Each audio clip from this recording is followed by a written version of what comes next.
Heyo, what's up, what's up? Kumusta gani everyone? Nagbabalik na naman ang inyong kolak. So ayan, another Lomi food trip na naman tayo for today's video. Kaya samahan nyo kaming tikman ang isa sa dinadayo at binabalik-balikang Lomi dinalang niya sa San Pascual, Batangas, ang AA's Lomi. Tara, let's go! Kita nyo naman, no?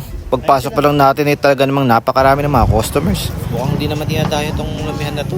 Tara, order na tayo. Try natin yung Lomi lechon nila. Sabi nila, bestseller daw yun eh. So ayan na nga ang aming orders. Bali silang in-order nila ay Lomi double toppings kasi isa din daw yan sa mga binibili dito. Tapos ang sa akin naman, syempre, titikman natin yung Lomi lechon. Nakalagay kasi doon sa menu, you must try. Sige nga. Syempre, hindi masarap ang Lomi kapag wala tayong sausawang toyo na may kasamang kalamansi, sili at sibuyas. Oh, yum yum yum yum yum yum. All I can say is, I'm sure